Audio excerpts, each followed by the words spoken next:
Not surprised. We all know who he is and how we get down, so that don't surprise me. Are you surprised by the evidence that's already coming out in the criminal trial? No, I'm not surprised. I experienced some of those things. Witnessed violence. Everything we thought we knew about Shocker's death might be false. Was hip-hop's biggest star forced into hiding by his greatest rival, Sean Diddy Combs? That's the rumor sparking late-night conversations and breakfast debates from Harlem to Havana. Now that Diddy's so-called untouchable empire is shaking under the pressure of federal agents and high-powered lawyers, new claims are exploding. Shakur might still be alive, staying out of sight, waiting for the right moment to return and rewrite hip-hop history.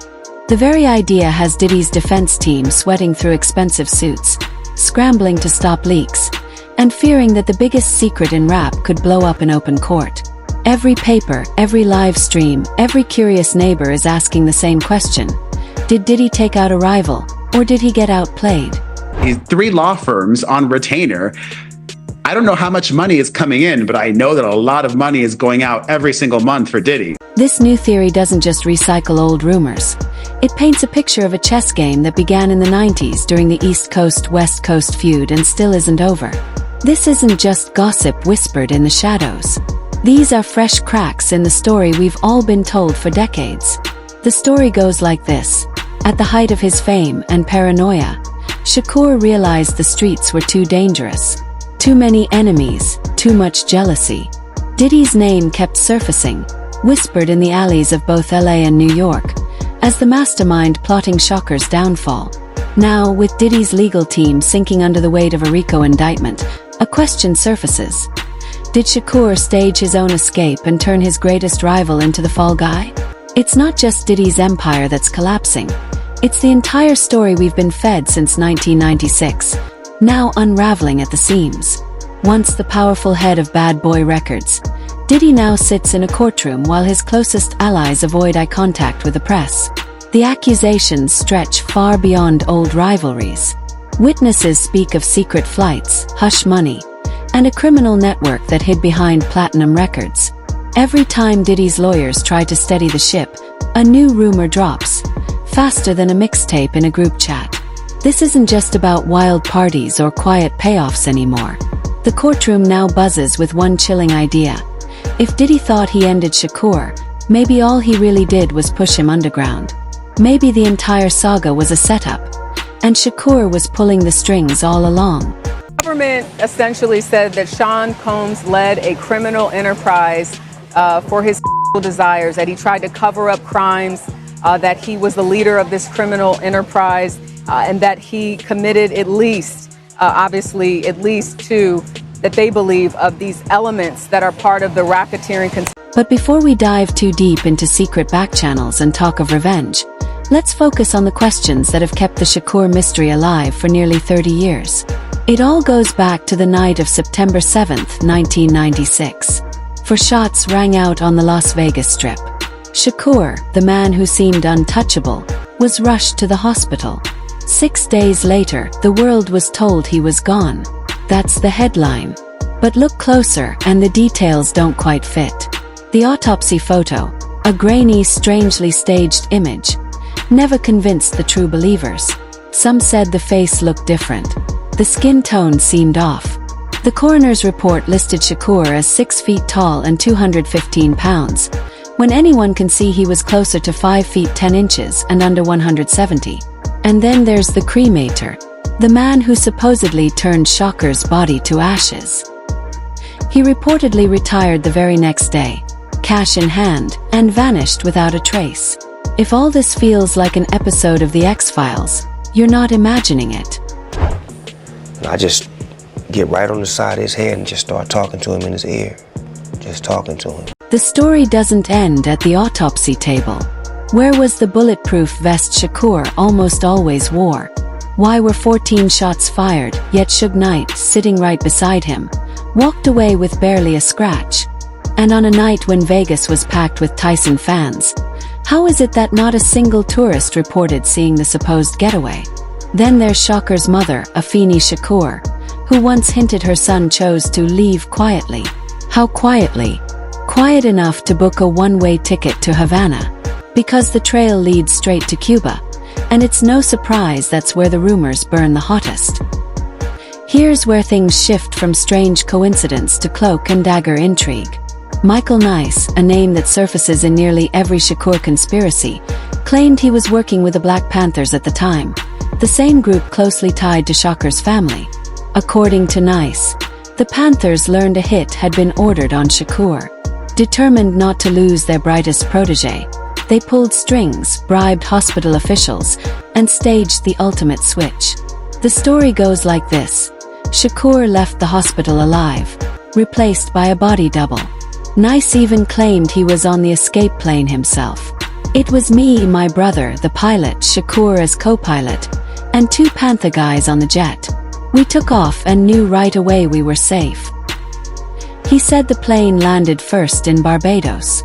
From there, his brother flew Shakur straight into Cuba, into the arms of his aunt, Assata Shakur, the famous activist and FBI fugitive who has lived on the island for decades under Castro's protection.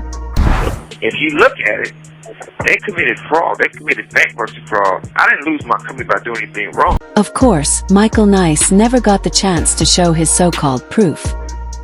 He was found dead under mysterious circumstances, just before he was set to release the evidence he promised. Was it just bad luck, or was someone making sure no loose ends remained? His death didn't stop the rumors, supercharged them. Suddenly, reports surfaced of Shakur sightings in Old Havana. Private investigators and YouTube sleuths swore they had spotted him, now in his 40s, sometimes even posing for photos with unsuspecting fans.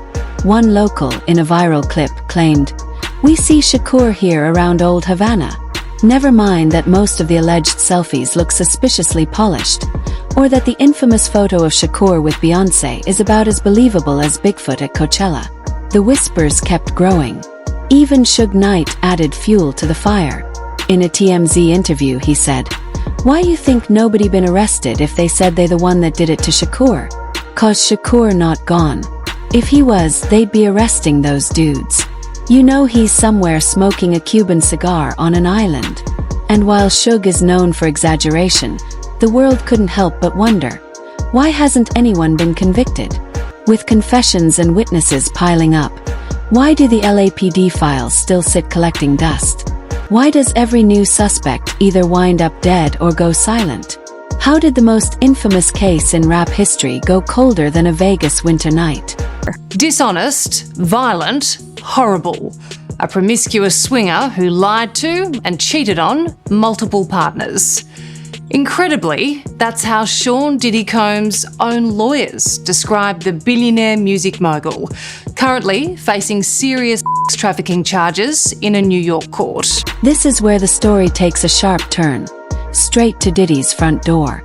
Once hailed as hip-hop's Midas, Diddy is now fighting for his legacy in courtrooms from Manhattan to Miami. To some, he's still an innovator. To others, he's the Jeffrey Epstein of the rap world. Forget mogul.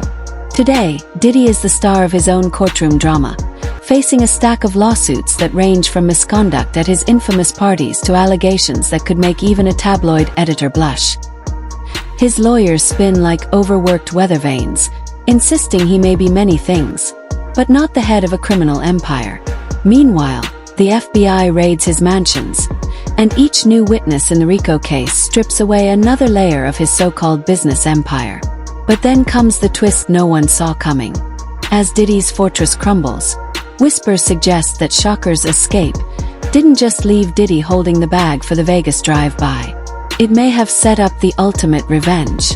According to more than one industry insider, mysterious funds have been vanishing from Diddy's companies for years.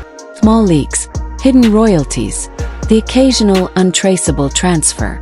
And where did all that money go? The speculation is wild but relentless.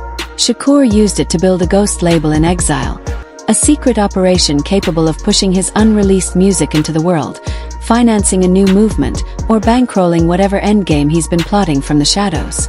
Do you think people had this misconception about Tupac and what he was? He had two sides to him, yes. I'm not going to say he didn't.